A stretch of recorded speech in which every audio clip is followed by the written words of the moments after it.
Por lo tanto, si rechazamos la ley, es lo mismo con rechazar al Hijo. Y rechazar al Hijo es lo mismo con rechazar al Padre.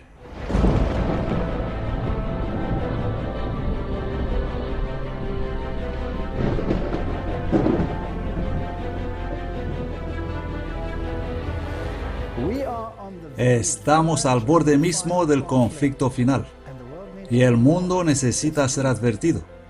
Este movimiento no es para formar congregaciones separadas. Este movimiento es para animar a todos. Así que el mundo parece revuelto. Pero ¿quién origina estos eventos? No se trata solo del mundo árabe. Está sucediendo en Europa. Esto va a venir aquí. La gente está harta de todo lo que está pasando en este mundo. Y esta es la brecha que necesita ser reparada en el tiempo que vivimos.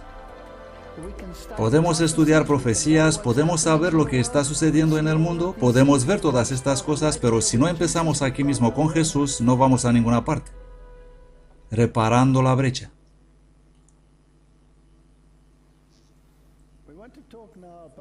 Queremos hablar ahora sobre la reparación de la brecha. Algunos de los aspectos que hacen las doctrinas de esta denominación tan diferentes a las de otras son en realidad doctrinas que reparan la brecha que se abrió en el muro de Jerusalén. Me gusta la famosa declaración de Wesley: quiero saber una cosa, el camino al cielo. ¿Cómo aterrizar seguro en esa orilla feliz? Dios mismo condescendió a enseñar el camino. Por este mismo propósito vino del cielo. Él lo ha escrito en un libro. Oh, dadme ese libro. A cualquier precio, dadme el libro de Dios. Lo tengo. Aquí se encuentra el conocimiento suficiente para mí. Déjame ser homo unius libri, hombre de un solo libro. Me gusta eso. Deberíamos ser más que ningún otro pueblo, el pueblo del libro. El mundo está muriendo delante de ti y puedes encontrar trabajo por hacer en cualquier parte de sus límites, pero ¿qué estás haciendo por la salvación de aquellos por quienes Cristo murió? Dios en su providencia ha estado preparando el camino para la llegada de los agentes de vida a todas las tierras, para que los hombres escuchen las buenas nuevas de salvación. Todas las cosas están listas y los ángeles esperan la cooperación de los que creen la verdad para estos últimos días, para que puedan seguir adelante y trabajar con los seguidores de Cristo en traer almas a Dios. El mundo está en tal confusión. El pueblo de Dios están llamados a ser reparadores de la brecha, a venir y restaurar las cosas de este mundo. Entonces, ¿cuál es nuestro deber como cristianos creyentes en la Biblia y adventistas del séptimo día en particular? Ahora la gente puede interpretar los mensajes que tenemos como siendo muy muy negativos. Pero esto no es cierto en absoluto. Hay muchos cristianos creyentes en la Biblia, en todas las denominaciones que hay en el mundo, que viven a la mejor altura de la luz que tienen. ¿Por qué no soy luterano? Mi madre era luterana. ¿Por qué yo no soy luterano? ¿Hay algo mal con los luteranos? Yo soy un gran fan de Martín Lutero. Creo que la mayoría de la gente se ha dado cuenta de eso, que soy un fan de Martín Lutero. ¿Por qué no soy luterano? Bueno, hay algunas cuestiones que me impiden ser luterano. La Biblia dice guardar los mandamientos de Dios, todos ellos, cada uno de ellos. ¿Por qué no estoy en uno de los grandes movimientos evangélicos?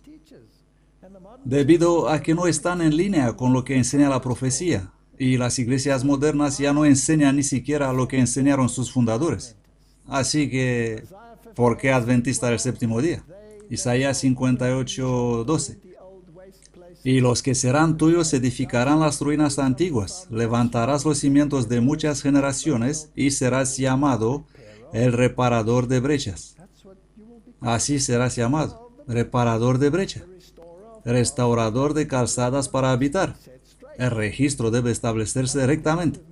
Hemos tratado con muchos problemas y no podemos abordarlos a todos.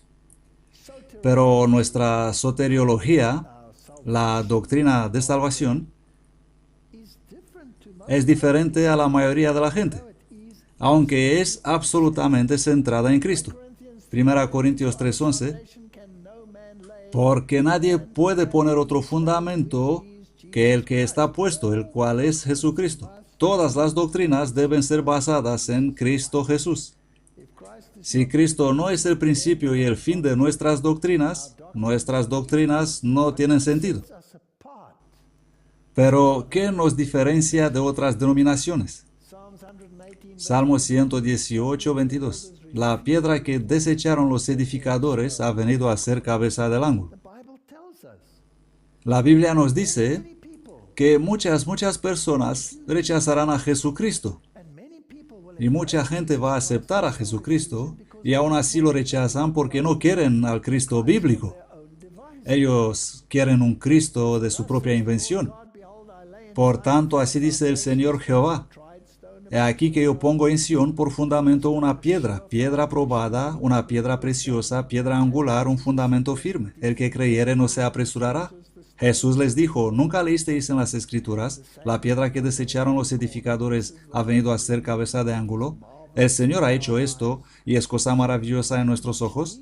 Por lo tanto, lo que hay que corregir debe, de alguna manera u otra, vincularse a Jesucristo. Aunque yo doy testimonio de mí mismo, mi testimonio es verdadero porque sé de dónde he venido y a dónde voy. Pero vosotros no sabéis de dónde he venido y a dónde voy. Ellos ignoraban su carácter y misión divina porque no habían estudiado las profecías concernientes al Mesías, como era su privilegio y deber de hacerlo. Y creo que lo mismo es cierto hoy en día. La gente no conoce el carácter divino ni la misión de Cristo.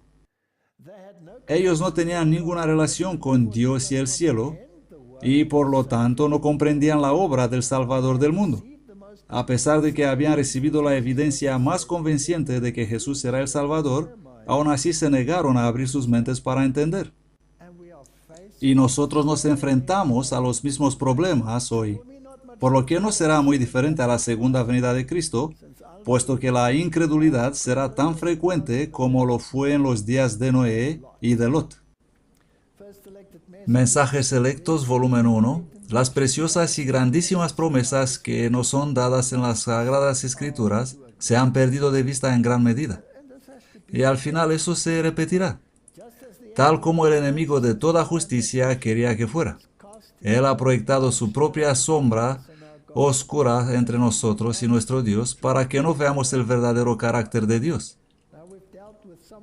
Hemos tratado con algunos de estos temas en las conferencias anteriores.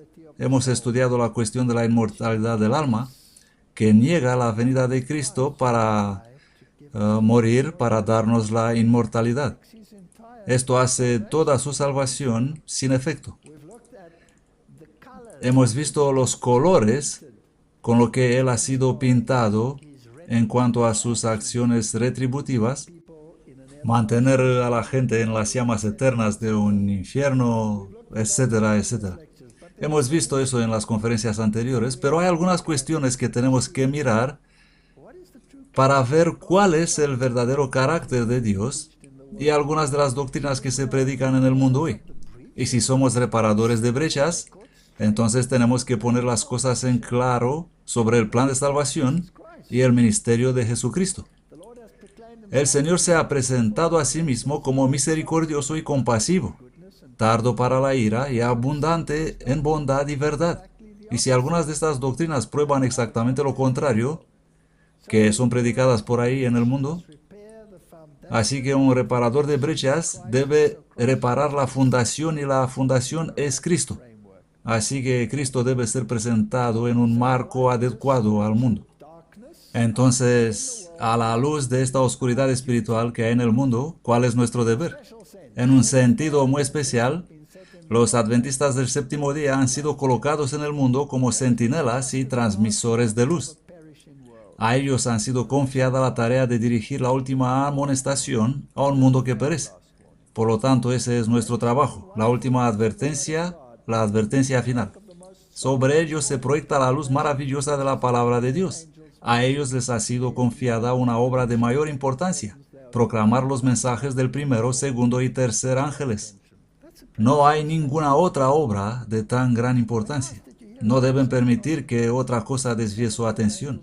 Esa es una declaración bastante directa. ¿Cuándo fue la última vez que oíste un buen sermón sobre los mensajes del primero, segundo y tercer ángel? ¿Sigue siendo una cosa muy popular para predicar? A mí me parece que no.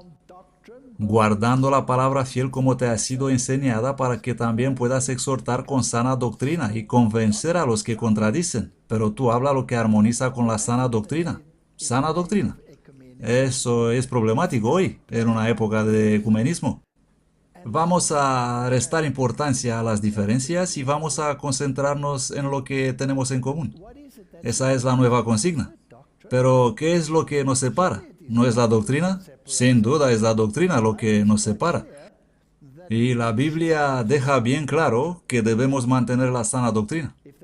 Si enseñas estas cosas a los hermanos, serás un buen ministro de Cristo Jesús, nutrido en las palabras de fe y de buena doctrina. Necesitamos doctrina, la cual has alcanzado. Hoy nos encanta la religión sentimental. Dame la experiencia, pero por favor, deja la doctrina.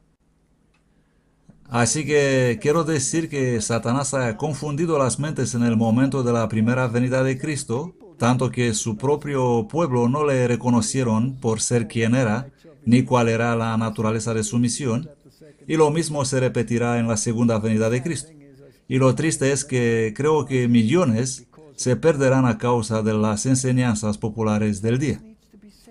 Así que esto se debe establecer rectamente. Si eres un reparador de brechas, tenemos que poner las cosas claras en la doctrina. Yo siempre digo que estoy orgulloso de ser un adventista del séptimo día, porque esta es la única iglesia que puede predicar la doctrina desde una plataforma pública, la única iglesia en el mundo que puede predicar la doctrina desde una perspectiva bíblica en una plataforma pública, en contra de todo aquello que se predica por ahí en el mundo. Ahora, permítame añadir, la doctrina no puede salvarte. Puedo saber toda la doctrina, puedo saber todas estas cosas, puedo saber todas las profecías, eso no me puede salvar, pero seguramente me puede conducir en la dirección correcta hacia el verdadero Jesús, que me puede salvar. Daniel 8:12, y un ejército le fue entregado en contra del sacrificio, la palabra sacrificio añadida, debido a la transgresión, y echó por tierra la verdad e hizo cuanto quiso y prosperó. Roma ha llenado este mundo con tanta falsa doctrina que es increíble. Así que vamos a pasar por algunas de ellas. De algunas de ellas nos hemos ocupado con bastante detalle ya, pero por el bien de una mayor claridad para las personas que aún no han visto las conferencias, echemos un vistazo a algunas cuestiones. La cuestión del pecado. Quiero decir que este es un componente básico del cristianismo. Y puede haber algo que sea más confuso en el mundo por ahí que Dios tratando con el problema del pecado. Antes de la caída, tuvo que haber unidad perfecta en el cielo. ¿No es eso correcto? Por lo tanto, debe haber sido como un pulso que latía al unísono. Ni una mancha de pecado estorbaba su paz, ni una mancha estorbaba su belleza. Por lo tanto, el cielo restaurado debe ser transformado al estado original, o el pecado se perpetúa. ¿No es así? Si era perfecto en el principio y va a ser restaurado, tiene que ser perfecto otra vez. Por lo tanto, el pecado y los pecadores deben ser excluidos de su ámbito y las salvaguardias deben establecerse en el lugar, tanto que el pecado no pueda levantar la cabeza de nuevo.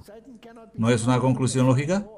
Satanás no puede ser expulsado por la puerta principal solo para que los pecadores entren por la puerta trasera.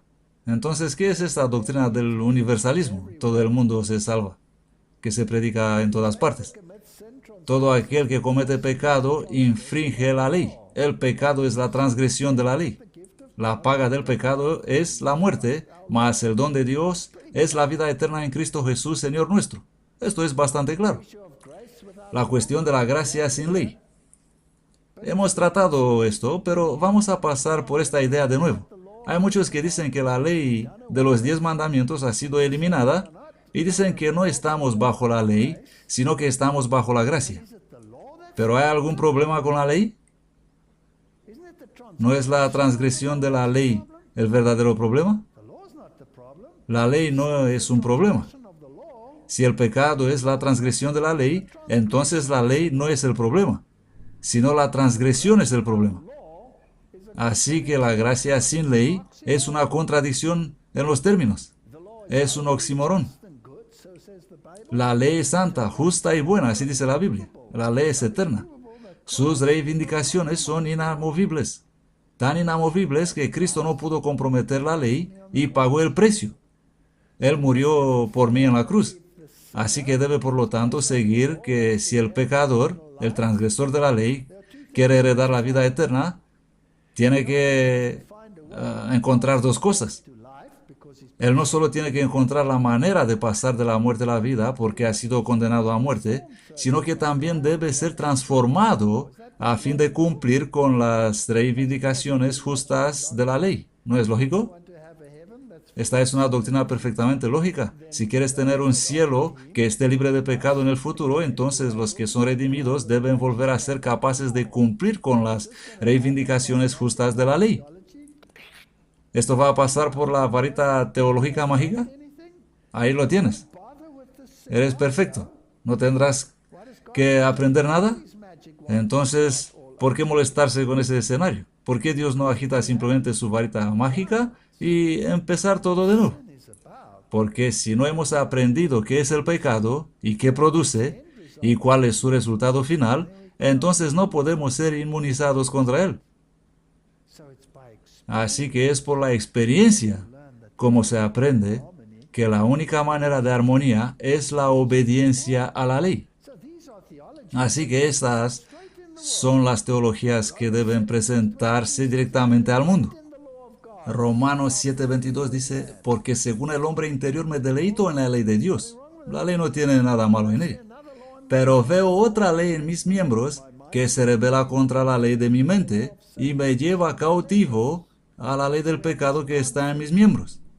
Así que tenemos este conflicto en nosotros mismos.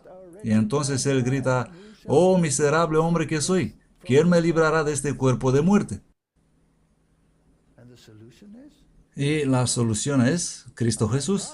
Doy gracias a Dios por medio de Jesucristo nuestro Señor.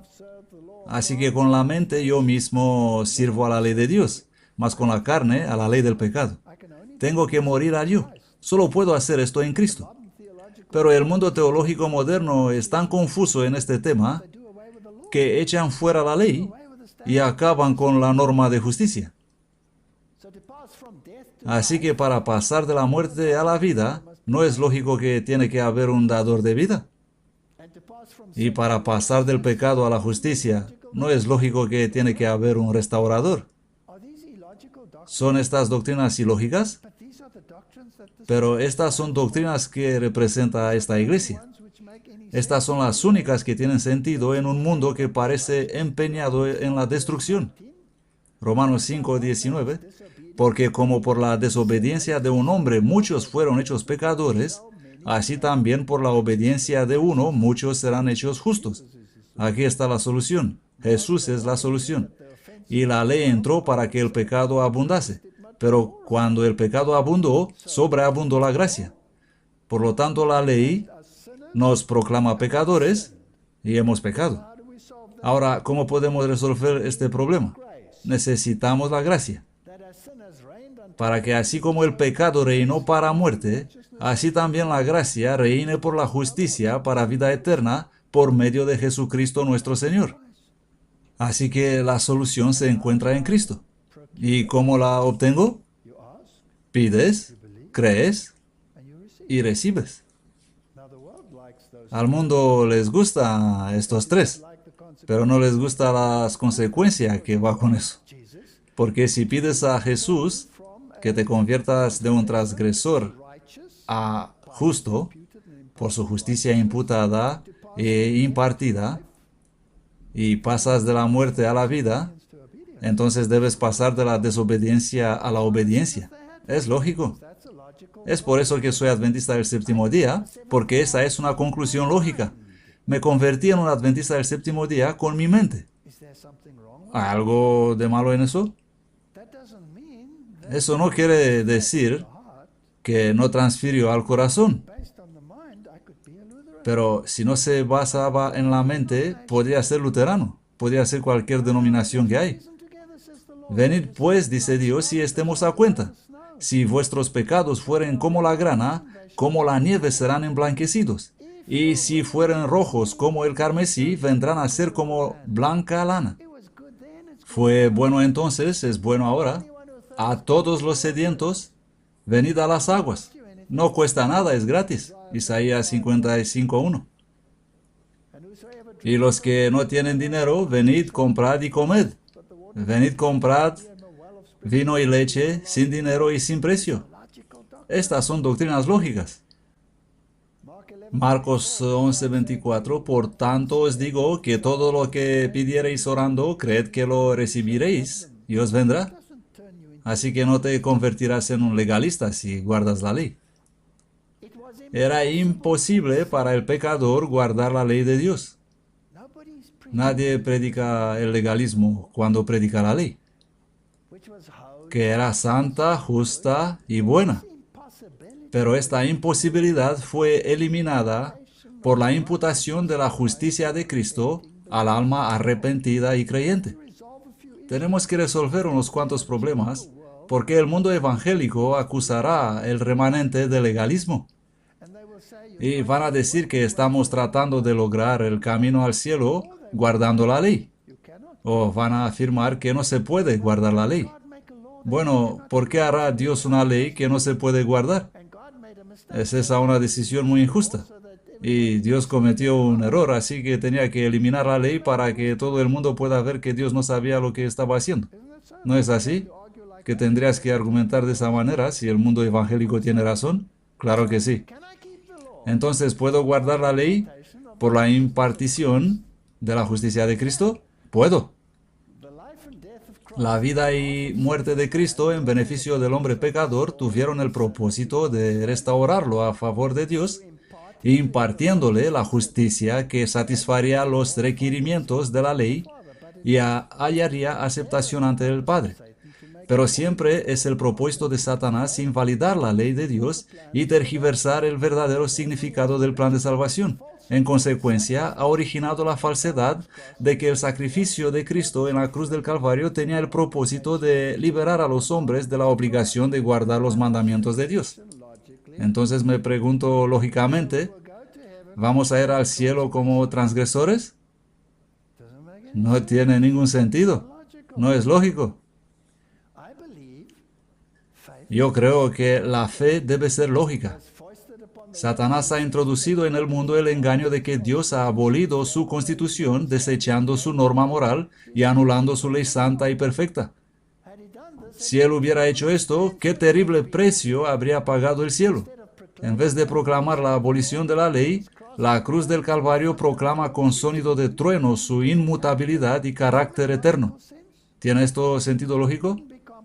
No podría ser comprometida, no podría ser eliminada, por lo que sus demandas tenían que cumplirse. La demanda era la muerte. Cristo lo pagó, eso es lógico.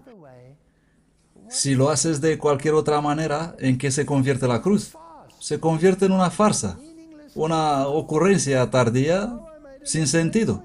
Oh, he cometido un error dando la ley. Déjame mostrarte qué quise decir con eso. Voy a morir.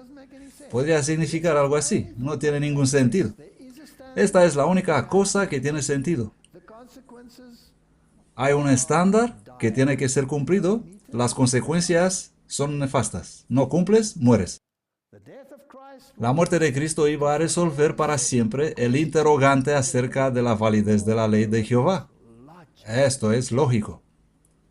Apocalipsis 12:17 dice, el dragón se enfureció contra la mujer y él odia a todos los que guardan los mandamientos y tienen el testimonio de Jesucristo. ¿Somos por lo tanto nosotros legalistas y guardamos los mandamientos de Dios? Por supuesto que no, porque el legalismo es la negación de la gracia. Fui tan lejos en una conferencia a decir que el legalismo es escupir en el rostro del Hijo de Dios. Los fariseos escupieron en su rostro. Si somos legalistas, hacemos lo mismo porque entonces negamos que somos salvos por la gracia. Él murió por mis pecados y eso confirma mi culpa. Solo Él puede salvarme de este cuerpo de muerte, ya que es por la gracia que soy salvo, para que no me glorie. Y ahí están los versículos en Efesios. No por obras, para que nadie se glorie. Así que guardar la ley no te convierte en un legalista. Así que la siguiente pregunta que surge es, si la ley no puede ser destruida, ¿puede ser cambiada? Obviamente no, porque yo, Jehová, no cambio. Por eso vosotros, hijos de Jacob, no habéis sido consumidos. Malaquías 3:6. No olvidaré mi pacto, ni mudaré lo que ha salido de mis labios. Salmo 89. No penséis que he venido para abrogar la ley o los profetas. No he venido para abrogar, sino para cumplir. Ni una jota ni una tilde pasará de la ley. ¿No son estos textos bastante claros? ¿Cómo los puedes hacer decir algo que no dice? Así que obviamente la ley no se puede modificar, por lo tanto permanece. Así que tengo que ser un bautista del séptimo día o un adventista del séptimo día. Pero hay otras cuestiones. Si pienso en las otras denominaciones, como veremos en un momento. Por lo tanto, la transferencia del sábado. Éxodo 31:13 habla tú a los hijos de Israel diciendo, ciertamente vosotros guardaréis mis sábados, porque es señal entre mí y vosotros por vuestras generaciones, para que sepáis que yo soy Jehová que os santifico. El sábado es un símbolo de santificación. La santificación se está apropiando de la justicia de Cristo, ¿no es así? Es justicia impartida. Entonces, ¿puedo eliminar el sábado? No. Así que la transferencia del sábado, ¿qué hace? Debe que roba a Jesús de su autoridad, porque Él dijo guardar el séptimo día. Y aquí viene algún otro y dice, no, guarda el primer día. Si obedezco al segundo en vez del primero, tengo una transferencia de autoridad. Así que aquí tenemos este movimiento de autoridad. Primero, al eliminar la ley, podemos deshacernos de la razón de la expiación, guardando la ley, pero cambiar el sábado, le robamos su autoridad. De cualquier manera, tiramos al polvo al Hijo de Dios.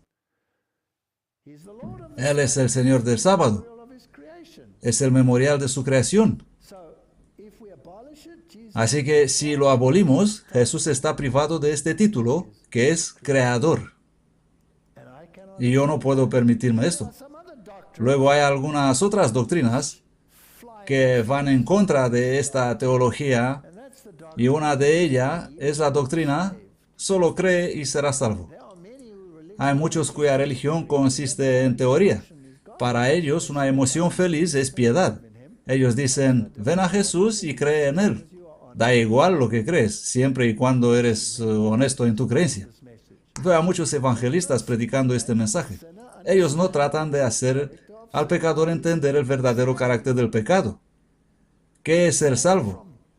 Ser salvo de la muerte y ser traído a la vida, ser salvado de la transgresión y ser llevado a la obediencia.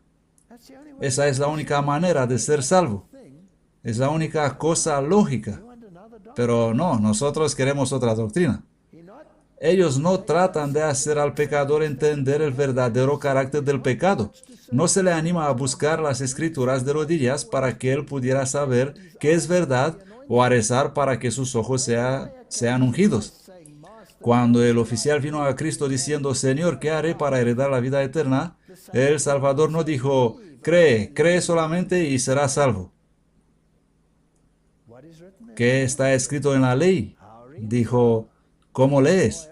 El oficial respondió, amarás al Señor tu Dios con todo tu corazón y con toda tu alma y con todas tus fuerzas y con toda tu mente y a tu prójimo como a ti mismo. Cristo dijo, bien has respondido, haz esto y vivirás. Aquí la falsa doctrina que el hombre no tiene nada que hacer sino creer es barrida. La vida eterna se nos da a condición de que obedezcamos los mandamientos de Dios. Es lógico. No hay forma de evitar este sistema perfectamente lógico. Cualquier otro sistema, cualquier otra doctrina, hace burla del plan de salvación. Yo siempre he afirmado que el adventismo es la única religión lógica en el planeta. Te da la razón para la situación del mundo, la razón de la pecaminosidad del planeta, te da la solución y da un desenlace final a este mundo de pecado. ¿Puedo yo ser perfecto? Ahora bien, este es un tema que incluso hace estragos dentro del adventismo, porque si puedes guardar la ley, ¿no dices entonces que eres perfecto? Muchos han conocido el amor perdonador de Cristo y desean realmente ser hijos de Dios. Sin embargo, reconocen que su carácter es imperfecto y su vida defectuosa, y están propensos a dudar de si sus corazones han sido regenerados por el Espíritu Santo. A los tales, quiero decirle que no se abandonen a la desesperación. Tenemos a menudo que postrarnos y orar a los pies de Jesús por causa de nuestras culpas y errores. Dios no va a tomar una varita mágica y transformarnos en lo que podemos llegar a ser en un instante. Somos bebés en una carretera. Estamos aprendiendo los caminos de Cristo. Cristo está a la diestra de Dios y hace intercesión. Estas cosas os escribo para que no pequéis. Y si alguno pecare, bueno, tenemos abogado, el Padre os ama. Él quiere que os reconciliéis con Él. Debemos entender estas cosas en la perspectiva correcta. Me gusta esta declaración de la Review and Herald. Cuanto más te acerques a Jesús, más imperfecto aparecerás en tus propios ojos. Por lo tanto, si decimos que tenemos que guardar los mandamientos de Dios, esto no significa que nos consideremos como el Señor y la Señora perfectos. Por el contrario, nos damos cuenta de lo culpable que somos cuando nos acercamos a Cristo. Ningún amor profundo por Jesús puede morar en el corazón que no ve ni comprende su propia perversidad. Creo que tenemos que dejar las cosas claras y tenemos que presentar el tema de la ley y la gracia dentro del molde correcto, porque hay esos clichés por ahí en el mundo que suelen denigrar este mensaje. El carácter, y esta es una afirmación muy importante, el carácter se revela por las obras y no por las buenas obras ocasionales o malas acciones ocasionales, sino por la tendencia de las palabras y de los actos habituales. Piensa en esto. No es la buena acción ocasional ni la mala acción de vez en cuando, sino que es la tendencia que está en el corazón. La gente dice, bueno, si dices que la obediencia a la ley es la única manera, ¿qué pasa si transgredes y no tienes tiempo para... o te equivocas, tienes un resbalón y te caes y no tienes tiempo para arrepentirte y pasar por el proceso, vas directamente al infierno? ¿Así trabaja Dios? Yo llamo a esto el saquito de bolas teológicas. Cuando los niños tienen una pequeña bolsa con bolitas y te lo tiran, mi nombre es Pedro, ¿cómo te llamas? Es como un juego de los saquitos entre Jesús y Satanás. Ahora me perteneces a mí, ahora le perteneces a él, ahora me perteneces a mí, ahora le perteneces a él. Esto no es cristianismo. Cuando entras en una relación con Jesucristo, todavía tienes tus debilidades y tus faltas, pero estás en un proceso. Y no es la buena acción ocasional o la mala acción ocasional que Él toma en cuenta, sino Él mira el anhelo del corazón y la tendencia del crecimiento. Y en cualquier etapa de este proceso, en sus ojos, tú eres perfecto, porque estás cubierto por la justicia de Cristo. ¿Puedo yo entonces guardar la ley? Si dices que vamos a tener malas acciones ocasionales, entonces en realidad estás diciendo que no puedes guardar la ley. Efesios 2:10. Porque somos hechura suya, creados en Cristo Jesús para buenas obras, las cuales Dios preparó de antemano para que anduviésemos en ellas. Así que en otras palabras, la Biblia dice claramente que se puede entrar en armonía con la ley. Así que si Él murió por mis pecados, es toda la evidencia que necesito para saber que puedo morir al pecado. Y este es el verdadero cristianismo. Cualquier cosa menos que esto es falso cristianismo. El precio es pagado y yo solo tengo que reclamar lo que es mío por la redención. Cristo no solo murió para que yo supere el pecado, pero también murió por aquellos pecados que tienden a vencerme. Se necesita un hombre fuerte para tirar al ladrón afuera, uno más fuerte que yo. No guardo la ley para ser salvo, como algunos afirman. Me gusta como lo dice Martín Lutero. Cumplir la ley es una ofrenda voluntaria que no me hace legalista, sino leal. ¿Comprenden? Si las presentamos en los colores correctos, entonces estas cosas reciben un sabor diferente. Deuteronomio 5:10. ¿Y qué hago misericordia a millares de los que me aman y guardan mis mandamientos?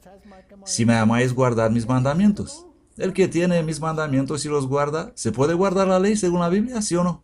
Por supuesto que puedes guardar la ley. Por lo tanto, no hay cambio aquí entre el Antiguo Testamento y el Nuevo Testamento,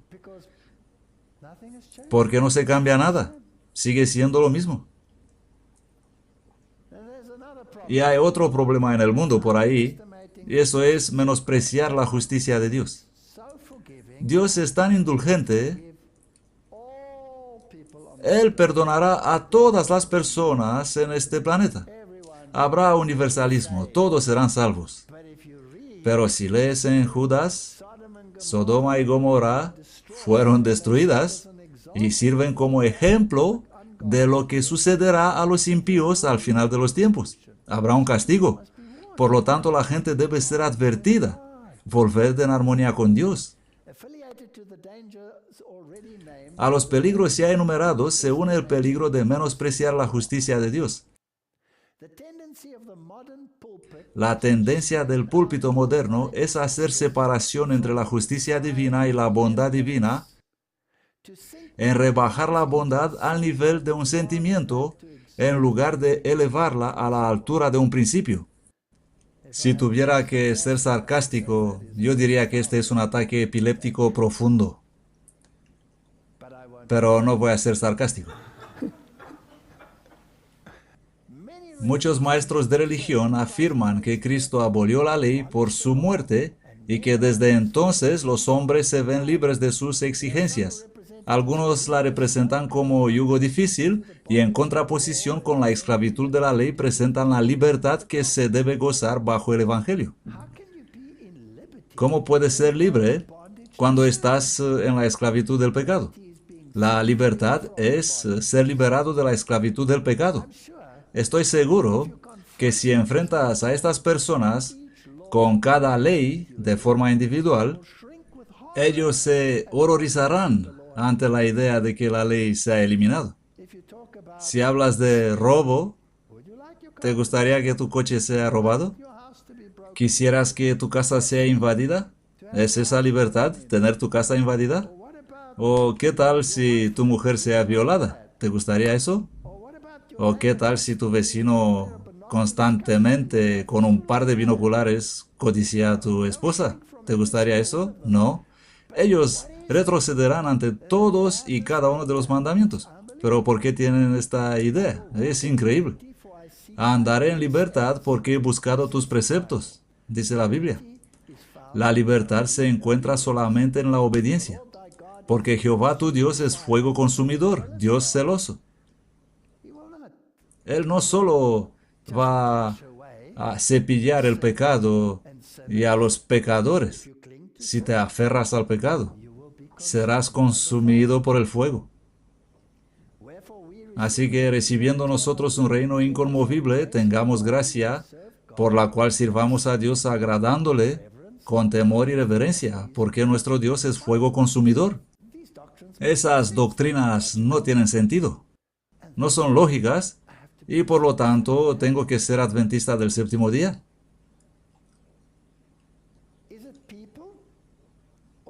¿Es la gente o es el pecado que Dios quiere destruir? Yo siempre medito al hecho de que la gente dice que cuando eres malo te vas al lugar caliente. No, cuando eres bueno te vas al lugar caliente. ¿No estarás sobre el mar de cristal mezclado con fuego? ¿No caminaba Lucifer entre las piedras del fuego? ¿No estuvieron los tres en el horno en medio del fuego y sin embargo no hubo fuego sobre ellos?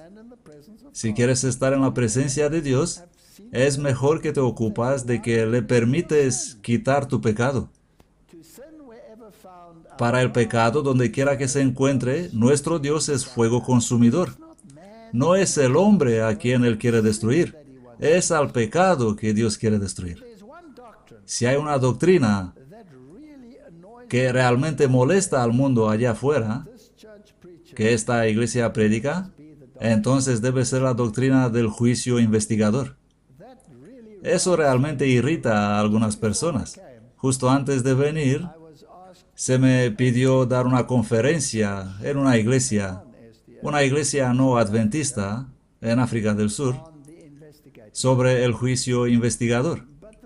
Pero el pastor, a mis espaldas, fue y anunció en el periódico que íbamos a exponer la doctrina adventista del séptimo día como sectaria, debido a esta doctrina. Por lo tanto, eso fue fascinante. Así que le dije que estaba siendo engañoso. Si hubiese querido que yo venga y presentar y hacerme preguntas, está bien. Pero intentar tenderme una trampa, esto no está bien. Estoy perfectamente feliz de hablar sobre el juicio investigador en cualquier momento. Este es un pequeño libro bueno para alguien que quiere un breve resumen y viene desde un ángulo totalmente diferente de los demás. Pero es un pequeño libro precioso de Anderson, investigando el juicio.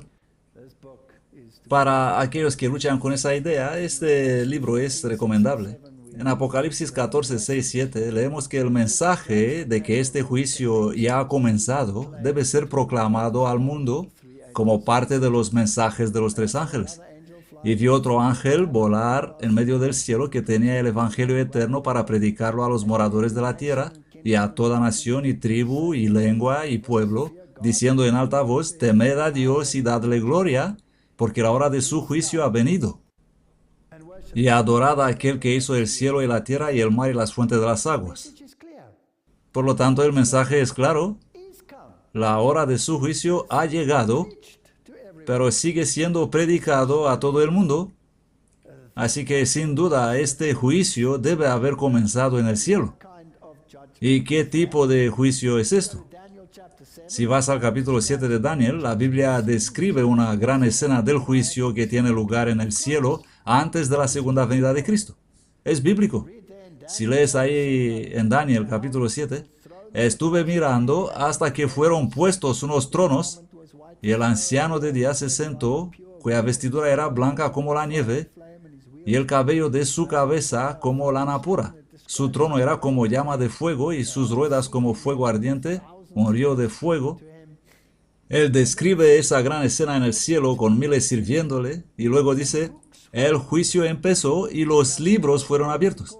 Y yo entonces miraba, y a causa de la voz de las grandes palabras que hablaba el cuerno, miré hasta que mataron a la bestia y su cuerpo fue destrozado y entregado para ser quemado en el fuego. Por lo tanto, aquí hay un mensaje del juicio, mientras que el cuerno pequeño sigue haciendo lo suyo. Así que esto es antes de la venida de Cristo, mientras que el cuerno pequeño está creciendo en el poder, recuperando sus fuerzas. Esto se lleva a cabo después de la restauración de la herida, y esto ocurre mientras que el mensaje del Adviento va al mundo, así que hay un juicio que se realiza en el cielo y los libros se han abierto. Eso es lógico. Así que la escena del juicio en Daniel 7 es paralela a la purificación del santuario del capítulo 8, y entonces deben referirse al mismo evento. Ahora bien, este es un punto de discusión que el mundo usa contra los adventistas.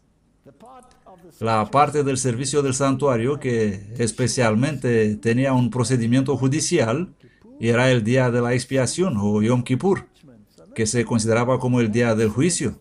Por lo tanto, vamos a echar un vistazo a esto aquí. Daniel 7 tiene las siguientes secuencias. Imperios del mundo, describe el crecimiento del cuerno pequeño, luego hay la escena del juicio y luego el poder del cuerno es destruido y viene el reino de Dios. Daniel 8, imperios, lo mismo que allí. El poder del cuerno haciendo lo suyo, lo mismo allí. El santuario purificado, poder del cuerno destruido. Así que si miras al santuario purificado, ¿en qué posición es? En la misma posición que la escena del juicio. Por lo tanto, la purificación del santuario y la escena del juicio son paralelos en la Biblia y por lo tanto se refieren a la misma cosa. Así que debe haber un juicio de este tipo. Así que cuando es destruido el poder del cuerno, el pueblo de Dios es liberado. Y en aquel tiempo se levantará Miguel, el gran príncipe, que está por los hijos de tu pueblo, y será tiempo de angustia, cual nunca fue después que hubo gente hasta entonces, mas en aquel tiempo será libertado tu pueblo, todos los que se hayan escritos en el libro. Por lo tanto, hubo libros que se abrieron en el cielo, y cuando Jesús vendrá y libertará a su pueblo, ¿a quién libertará? A los que están en el libro de la vida. ¿Puedes perder tu posición en el libro de la vida? Claro que puedes perder tu posición. Y él me dijo, hasta 2300 tardes y mañanas, y el santuario será purificado.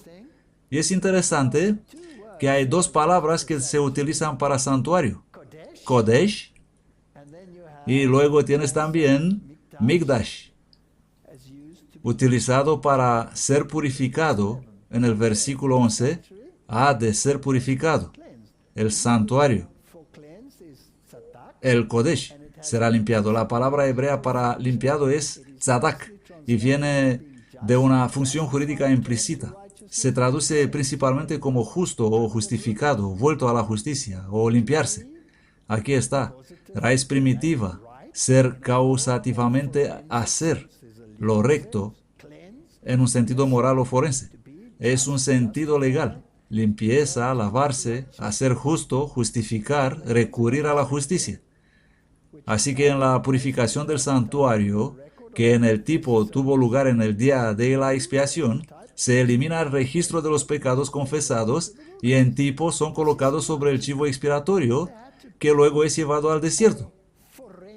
Esto es lógico. Tenía que haber un juicio forense en el cielo para decidir quién va al cielo, ¿correcto? Es lógico. ¿Por qué entonces esto es un problema en el mundo de ahí afuera? En el gran día del juicio final, los muertos han de ser juzgados por las cosas que están escritas en los libros, según sus obras, patriarcas y profetas. Entonces, en virtud de la sangre expiatoria de Cristo, los pecados de todos los que se hayan arrepentido sinceramente serán borrados de los libros celestiales. En esta forma, el santuario será liberado o limpiado de los registros del pecado. Ese era el típico, el chivo expiatorio. Los pecados se confesaban sobre el chivo expiatorio, pero el chivo expiatorio no moría. Era llevado al desierto. Hoy en día la gente gritaría, oh, así que el macho cabrio se convierte en tu portador del pecado. Sin derramamiento de sangre no hay perdón de pecado. Pero el registro del pecado tiene que ser colocado sobre el que instigó al pecado. Los perdonados, de lo contrario, siempre tendrán un registro del pecado. Es una doctrina lógica y sin embargo el mundo no quiere aceptarla porque si lo hace, tiene que aceptar la teología del remanente. Tienen que salir de donde están y unirse a este extraño pueblo. Todos los casos juiciosos pasan por un número de fases. Hay un interrogatorio, una investigación, un pronunciamiento de juicio y un juicio ejecutivo. Así que antes de la venida de Cristo es emitido el decreto que señala el cierre de la gracia. Cada caso habrá sido entonces decidido. Para emitir tal decreto debe haber ocurrido una investigación en el cielo. El que es injusto sea injusto todavía, y el que es sucio ensúciese todavía, y el que es justo sea justo todavía, y el que es santo santifíquese todavía. ¿Quién decide quién es santo y quién no es santo? Debe ser Cristo, y debe ser realizado en el momento en que llegue aquí. Ahora bien, si nos fijamos en las Escrituras en general, en la relación con la investigación judicial, es interesante que siempre hay una investigación judicial antes de que Dios actúe, siempre. Y aquí algunos ejemplos. El diluvio.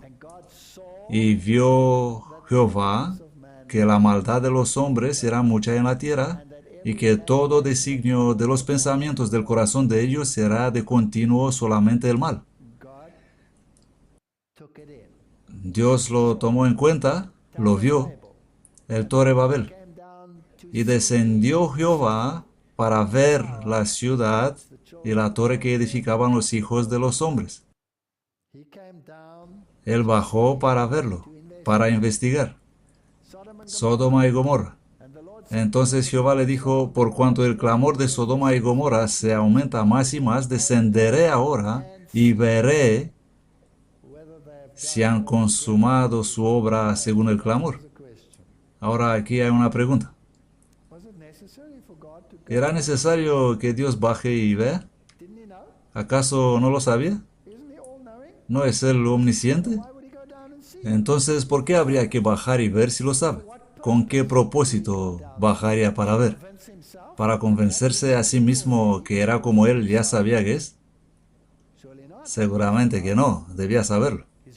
Él es omnipotente, Él es todopoderoso, lo sabe todo.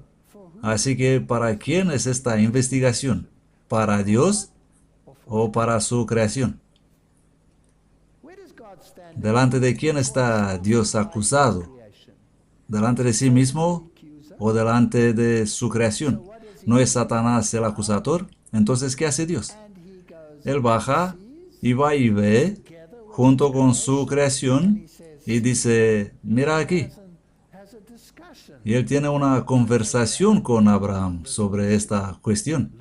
Señor, ¿no serás justo? ¿Qué pasa si hay 50? ¿Qué pasa si hay 10 menos de 50? Etcétera. Ya conoces la historia. O su hueste angélica. Ellos tienen que ver también que lo que Dios ha hecho es justo. Así que habrá una investigación y esto es bíblico.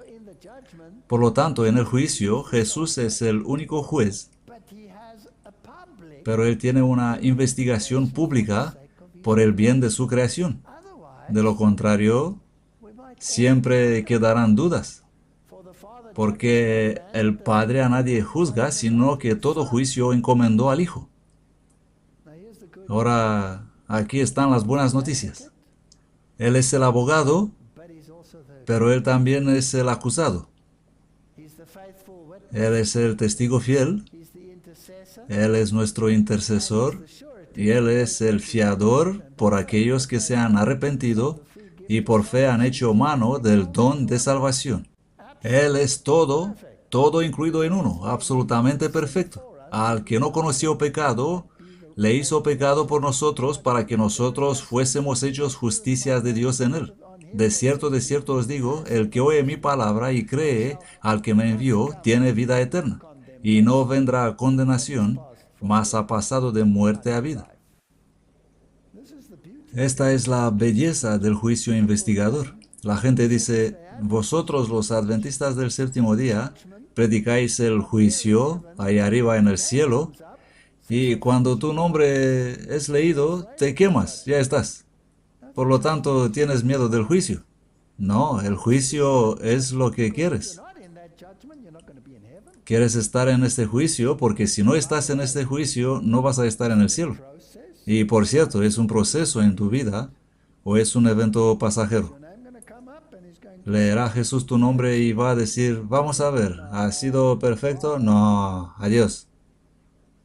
O es un proceso continuo y va a darte una oportunidad hasta el último aliento. Así funciona esto. Y así el juicio no es nada que temer. El juicio es una buena noticia porque Él es tu abogado, Él es tu testigo fiel, Él es tu intercesor, Él es tu juez. Todo en uno. No hay nada que temer acerca del juicio investigador. ¿Le he aceptado a Él como mi Salvador? Esta es la primera pregunta. Así que los que están en Cristo no tienen que temer el juicio.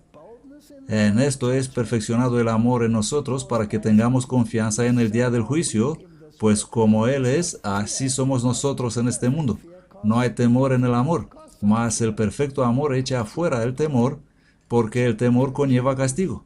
Así que acusar a las personas que creen en esta doctrina como promotores del miedo es no comprender el juicio. Hay otra doctrina que debe ser establecida correctamente si quieres reparar la brecha, y esa es la doctrina de la sustitución sin consecuencias.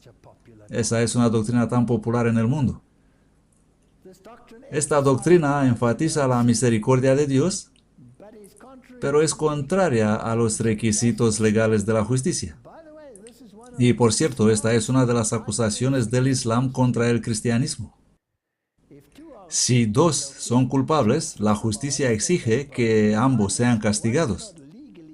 Uno no puede llevar legalmente el castigo del otro, ni siquiera bajo la ley divina, porque la Biblia dice en Deuteronomio 24:16, los padres no morirán por los hijos, ni los hijos por los padres. Cada uno morirá por su propio pecado. Por lo tanto, surge la pregunta, ¿cómo puede Jesús morir por ti? ¿Cómo puede ser castigado por tu pecado si su propia ley no permite siquiera eso? Y esa es una buena acusación si piensas en esto. Pero ¿por qué existe tal acusación? Debido a que tenemos esta doctrina por ahí, en el mundo, según la cual hay una sustitución, pero no hay repercusión para mí en esta sustitución. En otras palabras, todo vale. No funciona así. Al igual que mi colega musulmán me dijo, vosotros los cristianos pecáis, luego os ponéis de rodillas, pedís perdón y todo está muy bien otra vez. Mañana hacéis lo mismo, vais de rodillas, todo está bien de nuevo. No hay justicia en vuestro sistema. No es justo, no hay justicia. He contado esta historia antes, pero lo diré brevemente de nuevo. Con ese abogado que me dijo, yo quiero ser cristiano, pero no puedo ser cristiano porque acabo de tener un caso en que dos hombres violaron brutalmente a una joven mujer, dos hermanos. Y en la corte, ellos testificaron y el hermano mayor dijo, solo yo soy responsable, solo yo lo hice. Mi hermano menor fue solo testigo. Su único crimen es que no intervino, pero yo lo hice todo. Y la mujer declaró, no es verdad. Los dos estuvieron involucrados, ambos participaron, ellos fueron igualmente culpables, fueron igualmente brutales. Pero el tribunal tuvo que sopesar el uno contra el otro. Si el hermano menor no confesaba, era la palabra de la mujer contra la palabra del hermano mayor. Así que el tribunal decidió con la resolución del hermano mayor y lo condenaron, y al menor le dieron una pena mucho más ligera. Y el abogado me dijo, esto es muy noble, pero no es justicia. Todo el mundo sabe que el hermano menor fue tan culpable como el mayor. Tendría que haber tenido la misma pena, Y eso es mi problema con el cristianismo. Bueno, eso es si tienes sustitución sin consecuencias. La redención en Cristo debe cumplir con este requisito legal, o de otro modo no se habrá hecho justicia. Ni la misericordia de Dios, ni su justicia pueden verse comprometidas en el plan de salvación. Así que, ¿cómo logramos esto? Bueno, así es como se hace en el verdadero cristianismo.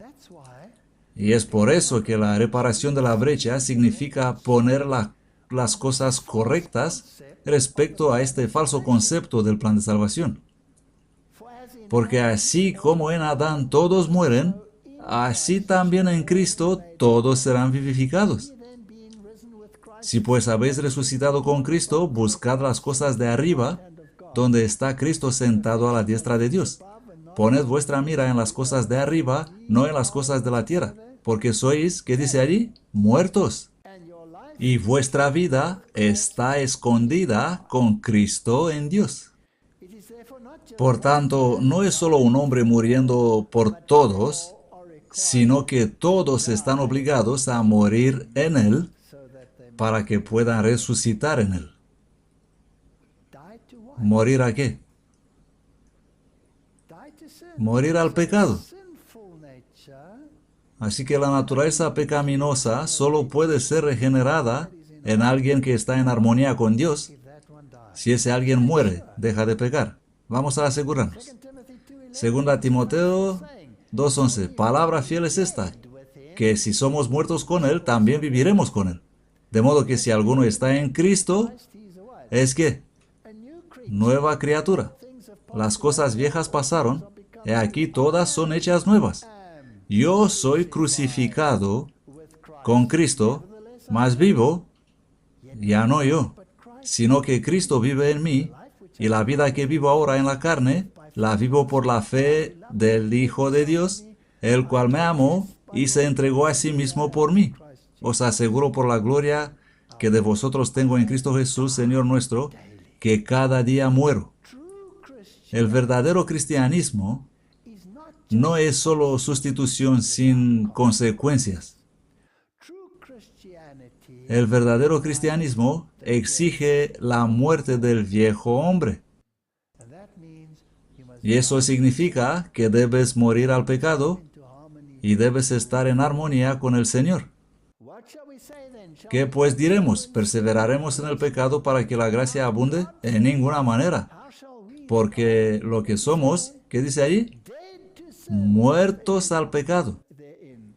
¿Cómo viviremos aún en él?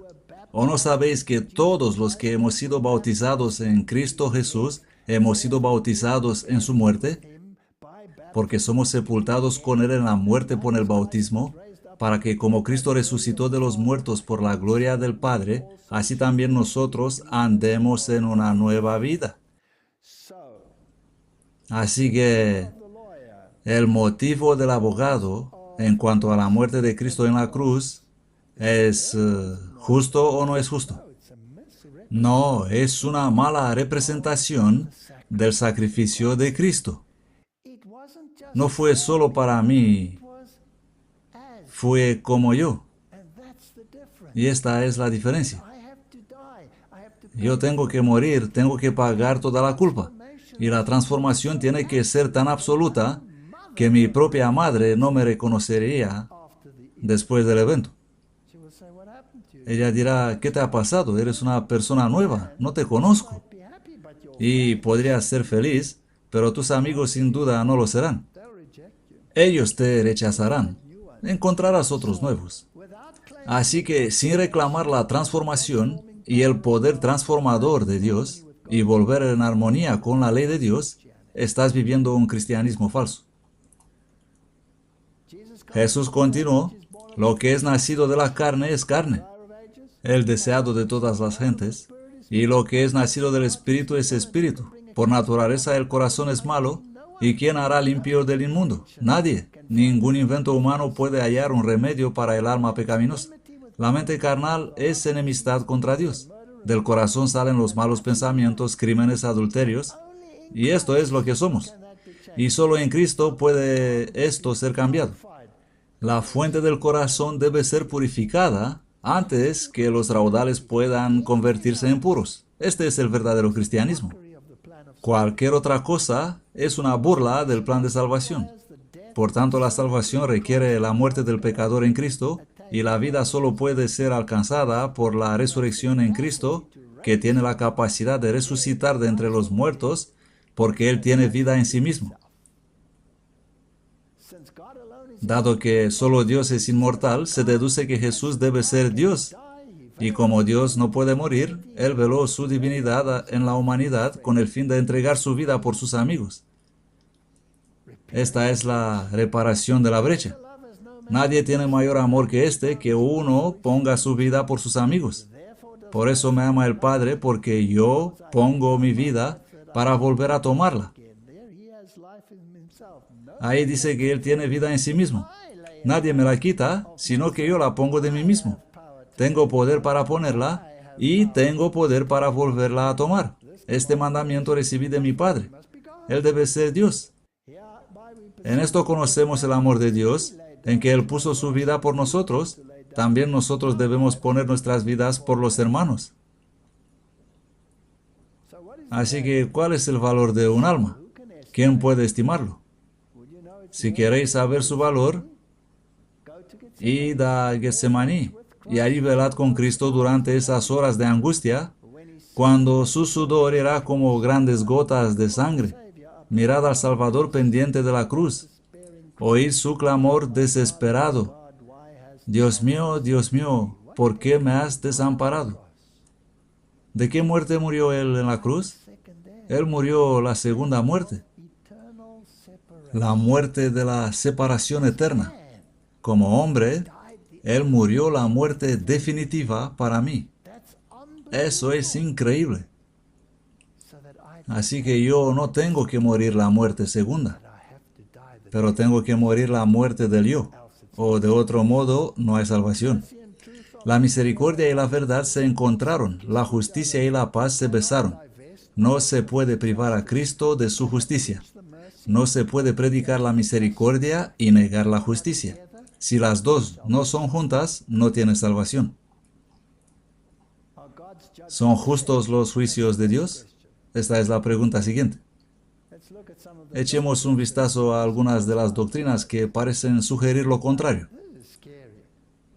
Ahora bien, esto da miedo, porque ahora el adventismo del séptimo día viene directamente en contra de las doctrinas más populares en el mundo de hoy, predicadas por prácticamente todo el mundo evangélico, predicadas por prácticamente todo el mundo pentecostal, con millones de personas que se adhieren a una doctrina que no tiene ningún sentido lógico. Alguien tiene que reparar la brecha. La doctrina de la predestinación y algunas de sus consecuencias. Miremos eso. La doctrina de la predestinación hace a Jesucristo arbitrario. Peor, lo hace un sádico. Porque incluso los torturados en el infierno le deben alabar por el honor de hacer la distinción entre los redimidos y los perdidos tan grande que por la diferencia en sus estados los redimidos son glorificados. Porque eso es lo que enseña el calvinismo. El calvinismo enseña que si estás predestinado para el cielo, entonces es porque estás bajo una gracia irresistible. No puedes decir no a Dios. Si estás predestinado al infierno, es mejor que alabas a Dios porque al ponerte en el infierno, el contraste es creado para que los redimidos se vean mucho mejor que tú. Esto es bastante enfermizo, ¿no te parece? Esto es locura. Y luego tienes la doctrina de la salvación por el linaje, que procede de eso. Ese es todo el movimiento israelita hoy en día. Soy salvo porque pertenezco a una tribu perdida de Israel. Vuestra casa se os deja desierta.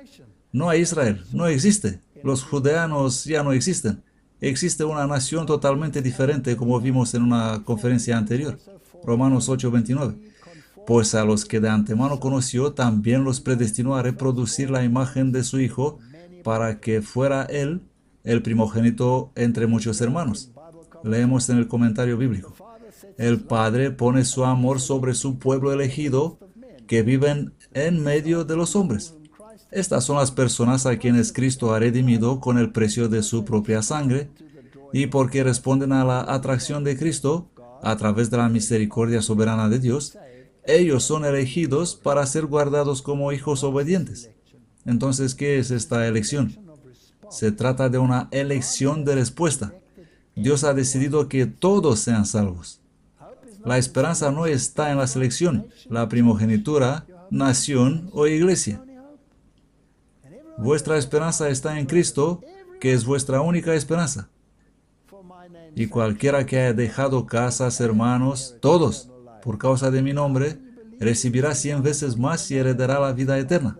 ¿Cómo podéis creer vosotros que aceptáis gloria unos de otros y no buscáis la gloria que viene del único Dios? Entonces, ¿qué es esta doctrina de la predestinación? Me gusta lo que John Wesley escribe acerca de la predestinación. Simplemente piensen, todo el mundo calvinista cree en la predestinación y ahí es donde encuentras todas estas doctrinas absurdas sobre el derecho de nacimiento.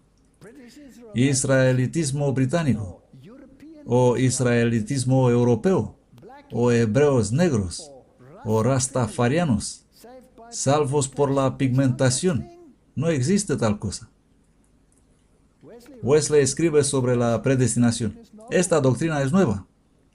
En los primeros 400 años después de Cristo no se hace mención de ella por ningún escritor grande o pequeño en ninguna parte de la iglesia cristiana. Sus bases son sentadas en los últimos escritos de Agustín cuando imprudentemente escribió contra Pelagio. Luego fue enseñada por Dominicus, un fraile polaco, y los monjes de su orden, y finalmente fue infelizmente asumida por Juan Calvino. Esta doctrina es perjudicial primero a Dios porque lo hace a Él, el autor de todo pecado. Es perjudicial porque le representa como deleitándose en la muerte de los pecadores, expresamente contrario a su propia declaración. Sí, Él dice, estás perdido porque yo te he elegido a perecer.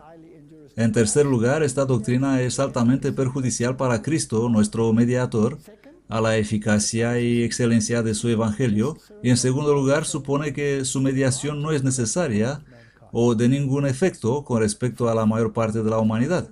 Cuarto, esta doctrina hace que la venida de Cristo y su sacrificio en la cruz, en lugar de ser un fruto del amor de Dios al mundo, ser uno de los actos más severos de la indignación de Dios contra la humanidad, que solo sea ordenada, de acuerdo con esta doctrina, la salvación de muy pocos y endurecerse y aumente la condenación para un número mucho mayor de la humanidad, es decir, todos aquellos que no creen. Y la causa de esta falta de fe, de acuerdo con esta doctrina, es el consejo y el decreto de Dios. Dios ha decidido, tú serás salvo, tú estarás perdido. Esto es repugnante. En sexto lugar, esta doctrina es altamente perjudicial para la humanidad, porque los pone en peor posición que los demonios en el infierno. Es bastante directo, porque esos tuvieron en algún momento la posibilidad de elegir. Pudieron haber mantenido su feliz estado, pero no quisieron. Sin embargo, según esta doctrina, muchos millones de hombres son atormentados para siempre. Ellos nunca fueron felices, nunca podían ser felices y no lo serán jamás. Una vez más, los demonios no serán castigados por despreciar una salvación tan grande, pero los seres humanos lo serán. En oposición directa a esto, afirmamos que Dios ha dispuesto que todos sean salvos y ha dado a su Hijo unigénito para que todo aquel que en Él crea sea salvo. Difícilmente hay otro artículo de la fe cristiana que sea afirmado tan positivamente, tan frecuentemente y tan claro. Esto es lo que hace la predicación del Evangelio buenas nuevas para todos. De lo contrario, hubiera sido esta salvación absolutamente limitada a unos pocos y habría sido una triste noticia y de gran dolor para la mayoría de la gente. Bastante bien dicho. Así que, por la doctrina de la predestinación, no puedo ser calvinista. No puedo ser parte de la reforma holandesa. No puedo ser presbiteriano, porque esa es su doctrina oficial. Por lo tanto, soy adventista del séptimo día. Glenn McKinley comenta, esta es también una declaración fuerte. Tal capricho, atribuido a Dios, lo convertiría en el más vil hipócrita en su propio universo. Ellos representan a Dios como el sádico más vil que jamás ha existido en elegir deliberadamente condenar eternamente determinadas partes de su propia raza creada, sin ton ni son, sin responsabilidad moral o culpa o libre elección de ningún tipo, excepto su propio capricho vicioso. Uno podría, si no odiar un Dios así, que así maldeciría a unos de nuestros hijos y salvará a otros que sean igualmente culpables o inocentes. Eso es verdad. Por lo tanto, nuestro deber en la reparación de la brecha, vas a decir, pero no todo el mundo cree en la predestinación. Pero tienen aspectos de la predestinación y eso es igual de malo. Si has tragado un bocado, también podrías haber tragado todo. Nadie recibe la santidad como derecho de nacimiento. Leemos en el Espíritu de Profecía, o como obsequio de parte de algún otro ser humano. La santidad es el don de Dios por medio de Cristo. Los que reciben al Salvador llegan a ser hijos de Dios. Son sus hijos espirituales nacidos de nuevo, renovados en justicia y verdadera santidad. No la puedes obtener por nacimiento. Siempre ha sido el plan de Satanás de desviar la mente humana de Jesús al hombre y de destruir la responsabilidad individual. La gente les encanta esconderse en grupos. Les encanta ser salvos en su iglesia. Les encanta ser salvados en sus grupos, en su linaje, en lo que sea, siempre y cuando no se trata de mí, personalmente. Y esa es la doctrina entera del mundo evangélico y pentecostal hoy en día. Y lo veremos en un momento. Satanás fracasó en su propósito cuando tentó al Hijo de Dios. Él tuvo mejor éxito cuando vino al hombre caído. La doctrina del cristianismo fue corrompida. Papas y sacerdotes se arrogaron una posición exaltada y enseñaron a la gente a acudir a ellos para el perdón de sus pecados. Ellos mirarán a grupos para ser perdonados antes que a los individuos. La predestinación, maravillosas posibilidades se ofrecen a todos los que tienen fe en Cristo. No se construyen muros para separar a algún alma viviente de la salvación. No hay muros. Todo el mundo tiene acceso a ella. Pablo, apóstol de Jesucristo, escribe, por la voluntad de Dios, a los santos que están en Efeso y fieles en Cristo Jesús, gracia a vosotros y paz de parte de Dios nuestro Padre y del Señor Jesucristo. Bendito sea el Dios y Padre de nuestro Señor Jesucristo, y bendiciones espirituales, por cuanto nos ha elegido en Él antes de la fundación del mundo, para ser santos e inmaculados en su presencia en el amor. Él escogió a todos, no solo a uno o dos, habiéndonos predestinado para ser adoptados hijos suyos por medio de Jesucristo. Cuando Él dice que todos deben aceptarle, Él quiere decir todos. Espíritu de Profecía, manuscritos publicados, volumen 6. Estas promesas no son hechas para unos pocos, sino para todos los que vienen al banquete celestial que Dios ha preparado al enviar a su Hijo al mundo. Aquí hay otra doctrina. Una vez salvo, siempre salvo. He aquí yo vengo pronto. Retén lo que tienes, para que nadie tome tu corona. Y si alguno quitare de las palabras del libro de esta profecía, Dios quitará su parte del libro de la vida, y de la santa ciudad, y de las cosas que están escritas en este libro. ¿Puedes perder tu posición ante Dios? Pues sí. A ti, pues, hijo de hombre, Ezequiel, te he puesto por atalaya. Y luego habla de si el impío se vuelve de su maldad y practica el bien, ninguna de su anterior maldad será recordada. Él seguramente vivirá, pero si el justo se aparta de su justicia, nada de su antigua justicia sería recordada. ¿Parece eso una vez salvo, siempre salvo? No. No me elegisteis vosotros a mí, sino que yo os elegí a vosotros. Y os he puesto para que vayáis y llevéis frutos. ¿Significa eso selección? No. Todos son elegidos, porque la Biblia dice que no hay uno que sea bueno, ninguno, y no hay quien busque a Dios. Por lo tanto, Dios nos busca a nosotros. Ninguno de esos versículos admite alguna de esas doctrinas. El Señor no tarda su promesa, sino que es paciente, no queriendo que ninguno perezca, que todos vengan al arrepentimiento. Este es Dios. Ahora vamos a echar un vistazo a algunas de estas doctrinas que deben ser corregidas en el mundo en que vivimos. El preterismo y el futurismo. ¿Quién enseña eso en el mundo de hoy? Prácticamente todas las denominaciones cristianas. Así que solo la Iglesia Adventista del Séptimo Día se encuentra hoy en la brecha. Alcázar. En la interpretación preterista, todas las profecías relacionadas con el anticristo son empujadas atrás y explicadas como cumplidas en el pasado, antes de la caída del Imperio Romano. Así que ellos dicen que el anticristo es un rey griego, Antíoco Epífanes. ¿Y quién era Alcázar? Era un jesuita español. Y enseñaba esta doctrina y sugirió que las profecías apocalípticas no se extendían más allá del derrocamiento del paganismo por Constantino. Y ahí están las citas. Este es preterismo. Y ahí están sus escritos. Una investigación sobre el sentido oculto del Apocalipsis, por Alcázar. El futurismo. El hombre, Ribera, que era jesuita. Tomó esas mismas profecías y los arrojó hacia el futuro y haría su aparición, el anticristo, después de la venida de Cristo. Y publicó esto en 1585 y el protestantismo de hoy se divide entre modernistas y fundamentalistas. Los modernistas ofrecen poca o ninguna atención al estudio de la profecía y son la minoría, y los fundamentalistas son principalmente futuristas. Un doctor de teología jesuita, nacido en España, comenzó a escribir un largo comentario en 1585 sobre el Apocalipsis, y ahí está.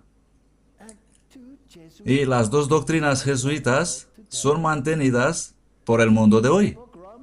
En el libro El Romanismo y la Reforma, Gratan Guinness, el gran remanente, por así decirlo, de la Iglesia de Inglaterra, escribió: estar en contra del uso que fue dado a la profecía bíblica por los reformadores no es asunto oscuro o sin importancia.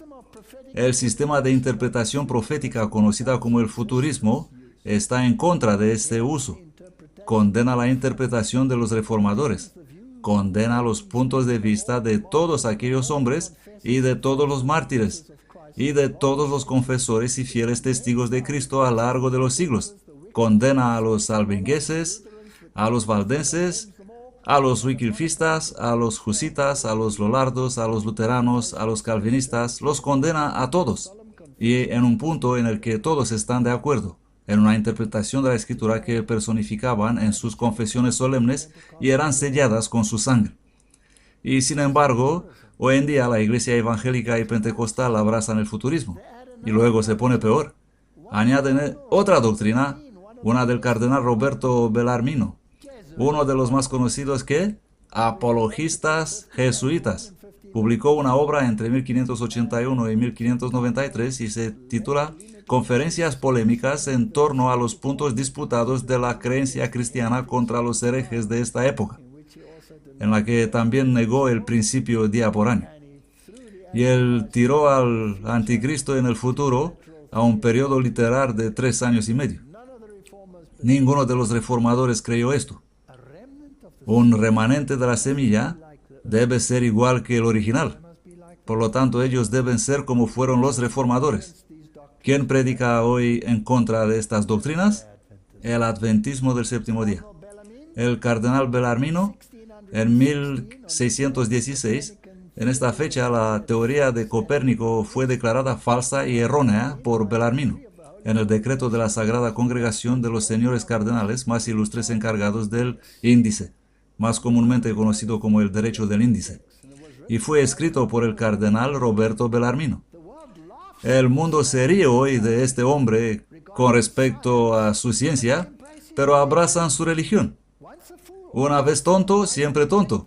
¿Por qué no rechazan al hombre?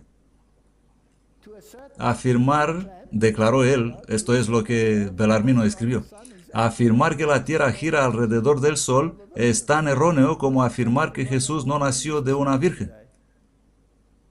Pero hoy todo el mundo cree a este hombre. Así que a pesar de estas meteduras de pata, el cardenal Bellarmino es considerado uno de los más grandes eruditos de la Iglesia Católica. Él construye sobre la obra de Ribera, enfatizando, como lo hicieron algunos escritores anteriores, que el anticristo sería un judío de la tribu de Dan, que iba a ser un personaje sobrenatural de gran poder, que perseguiría a los judíos, quienes, dijo él, volverían a Jerusalén para reconstruir el templo y reinaugurar el antiguo sistema de sacrificios. Esa es la doctrina que el mundo enseña por ahí afuera. Y se ha convertido en lo que es conocido como dispensacionalismo, y es una doctrina jesuita. Es un subproducto del futurismo. Y la historia divina está dividida en 7 dispensaciones y es parte de la Biblia de referencia Scofield. Así que ellos dicen que las dispensaciones de los reinos siguen la dispensación de la gracia, en cuyo momento los judíos predicarán el evangelio del reino a todo el mundo después que la iglesia había sido raptada. Todos sabemos que estas doctrinas no están en línea con lo que enseñaban los reformadores. Durante este tiempo el anticristo se supone que viene y después de entrar en una relación de pacto con los judíos, se volverá y los perseguirá, pero luego será destruido por la visible aparición de Cristo al final de los 7 años. Siempre me gusta usar a los dispensacionalistas mismos. Dejémoslos que nos hablen. Louis Perry Chafer, fundador del Seminario Teológico de Dallas, define el dispensacionalismo en estas palabras. El dispensacionalista cree que a lo largo del tiempo Dios persigue 2 propósitos distintos. Uno relacionado con la tierra, con el pueblo terrenal y objetivos terrenales involucrados, que es el judaísmo, mientras que el otro se relaciona con el cielo, con los objetivos celestiales involucrados, que es el cristianismo. Así que Cristo tiene 2 novias y tiene 2 propósitos. Y las promesas que fueron para los judíos todavía cuentan. Y así esta iglesia, que es un poco problemática, tiene que ser arrebatada y puesta en el cielo, mientras Jesús reina aquí durante 1000 años, dejando a su esposa divorciada ahí arriba por otro 1000 años. Es patético. Y luego los judíos, como hemos visto, no son siquiera los descendientes de los judeanos. Esa cultura ha desaparecido, es destruida, fue absorbida en otra cultura. No existe tal linaje, pero todo el mundo confirma ese linaje. Y por supuesto, lo mejor de eso es que puede ser salvo mirando los eventos históricos en la pantalla de televisor en lugar de cambiar el corazón. Daniel Peyton Fuller, decano del Seminario Teológico Fuller, define el dispensacionalismo y dice: la premisa básica del dispensacionalismo se explica en 2 propósitos de Dios expresados en la formación de 2 pueblos que mantienen su distinción por toda la eternidad. Dios es un bígamo, tiene 2 novias. Él tiene a los judíos por un lado, son su novia, y a los cristianos en el otro lado, son su novia. Mediante el llamado de Jesús, los hombres se vuelven individuos, dice Dietrich Bonhoeffer. Y me gusta esta declaración. Lo quieran o no, están obligados a decidir, y esa decisión solo puede hacerse por ellos mismos. No es la elección propia que los hace individuos, es Cristo quien los hace individuos llamándolos. Cada hombre es llamado por separado y debe seguir solo. Pero los hombres tienen miedo de la soledad y tratan de protegerse a sí mismos fusionando en la sociedad de sus semejantes y de su entorno material. A los hombres les gusta agruparse, pero la salvación viene de forma individual. Estas doctrinas son una trampa y van a dirigir a millones a la perdición. Ray Dunning, escribiendo en el diccionario teológico Beacon, afirma: las ideas más populares del dispensacionalismo se refieren a su enseñanza escatológica. Ellos dicen que el reino de los cielos se refiere al imperio terrenal nacionalista que Jesús ofreció a los judíos, pero que ellos rechazaron. De este modo, el programa de Dios para los judíos tuvo que posponerse hasta más tarde y como solución provisional se hizo entrar la era de la iglesia. Es una ocurrencia tardía. Esta es una doctrina tan ridícula. ¿Cómo es posible que prácticamente todo el mundo cristiano crea esto? ¿Quién va a reparar la brecha? ¿Quién va a decirles que la salvación es un asunto personal? Así que en otras palabras, tiene que haber un rapto en algún momento para deshacerse de esta iglesia, para que estas cosas puedan lograrse. Ahora vamos a tomar a alguien que no es adventista del séptimo día para resumir. El pastor Kevin Gore resume la opinión del dispensacionalismo en su artículo "Ya que preguntas, ¿por qué no estoy de acuerdo con los siguientes 5 pilares del dispensacionalismo?". Las ideas más populares del dispensacionalismo se refieren a su enseñanza escatológica aprovechando la visión calvinista del pacto como incondicional. No tiene selección. Todo está construido precisamente sobre esta doctrina. Es profundamente interesado en la nación de Israel, lo cual no es siquiera la nación judía original, y una relación con la tierra de Palestina, que los dispensacionalistas insisten que será poseída al fin de los tiempos por el establecimiento de un reino terrenal judío en cumplimiento de la promesa de Dios a David. Luego habla de los 5 pilares: el derecho a una interpretación literal consistente de la Escritura. Así que Moab debe ser resucitado, los amalecitas deben ser resucitados, todas estas naciones deben servir a un Israel literal. Él dice que eso es un disparate. La creencia de que Dios tiene un doble plan para la humanidad, uno relativo a la iglesia y uno a Israel. La iglesia no es el Israel espiritual, son dos entidades diferentes. Que debe haber un rapto secreto antes, cuando la Biblia no sabe nada sobre esto. Todo ojo lo verá. Y la creencia de que un reino milenario de Cristo en el futuro en la tierra, antes de la segunda venida y de la creación de un cielo nuevo y una tierra nueva. Y él dice que esto no es defendible. Ellos insisten en que las promesas terrenales que fueron hechas a Abraham fueron exclusivamente con él y con su descendencia física, que ya no se pueden encontrar directamente en este planeta. No es judío el que lo es por fuera. No todos los que son de Israel son israelitas. Si vosotros sois de Cristo, entonces sois simiente de Abraham. La bendición de Abraham viniese sobre los gentiles. Y cita todos estos textos y muestra que eso no es bíblico. Y luego los 2 propósitos, ellos insisten en que Dios tiene 2 planes, uno para Israel y otro para el otro. En efecto, entonces el dispensacionalismo afirma que Dios tiene 2 familias o cuerpos o clases de personas que Él llama suyos propios, y eso no es lógico. Estos son sus propios pueblos. Y luego cita Efesios: hay un solo cuerpo y un solo espíritu, como sois también llamados en una misma esperanza de vuestro llamamiento, un Señor, una fe, un bautismo. También tengo otras ovejas que no son de este redil. Aquellas también debo traer. No existe tal cosa como 2 cuerpos. Y luego habla de la separación de Israel y de la iglesia. Y los dispensacionalistas insisten que el nombre Israel se refiere exclusivamente a los descendientes naturales de Abraham, Isaac y Jacob. Charles Ray escribe: y el uso de las palabras Israel e iglesia muestra claramente que en el Nuevo Testamento el Israel natural continúa con sus propias promesas y que la iglesia no es equivalente al llamado Nuevo Israel.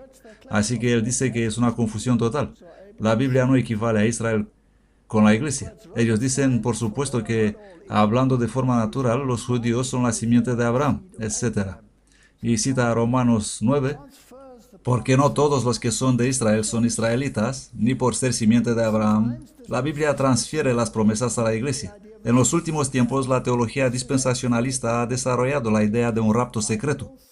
Esto se refiere a su opinión de que habrá un periodo de 7 años definible como una intensa persecución de los judíos, llamado el tiempo de angustia de Jacob, debido a que han tomado las profecías de Daniel y las han tirado al futuro.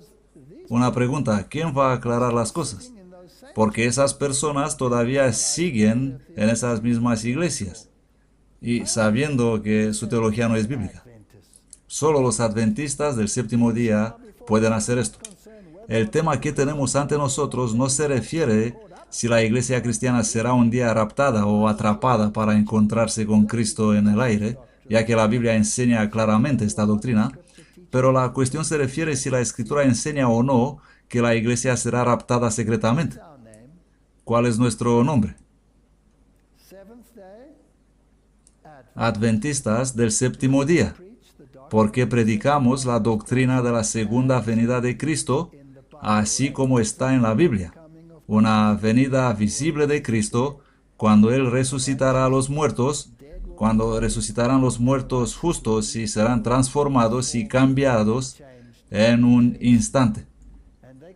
Y citan todos esos versículos, pero los distorsionan. Dos moliendo en una piedra, uno tomado, uno no tomado. No hay nada en ese verso que hace que sea secreto. Ciertamente esos versículos nos hablan de un rapto de la iglesia, pero una vez más, no hay sugerencia alguna de que este rapto se llevará a cabo en cualquier otro momento que no sea el retorno visible del Señor Jesús. Porque el Señor mismo descenderá del cielo. Estas personas entienden. Ellos entienden que hay algo mal con esta doctrina, pero si alguien no les mostrará cuáles son los verdaderos problemas, ¿quién va a hacer esto? ¿Los dejará Dios sin testimonio? El reino milenario de Cristo. La teoría de un milenio terrenal se basa enteramente en la tradición y la suposición. Se dice que un versículo de 30 en el Nuevo Testamento se refiere a la segunda venida de Cristo. Sin embargo, ni un solo versículo se refiere a un reino milenario en la tierra. Ellos se dan cuenta de estos problemas. El silencio completo del Nuevo Testamento con respecto a ningún milenio terrenal. En otras palabras, la doctrina del dispensacionalismo también hace a Cristo y sus juicios arbitrarios, aplicando diferentes normas para salvación a diferentes generaciones. ¿Cómo te sentirías si supieras un día en la resurrección que la última generación de la tierra tuvo una segunda oportunidad? Esto es lo que enseña el dispensacionalismo, que la última generación, que no es raptada, los judíos les predicarán y finalmente todos ellos se convertirán en cristianos. Pero todas las generaciones anteriores, por desgracia, tienen que conformarse con aquella única oportunidad. Dos parámetros del mismo Dios. ¿Qué hace eso del carácter de Dios? Lo hace arbitrario. Las doctrinas del milenio y las doctrinas de una segunda oportunidad niegan la justicia para todas las generaciones anteriores, mientras que favorecen la última generación, a través de la conversión de todas las naciones.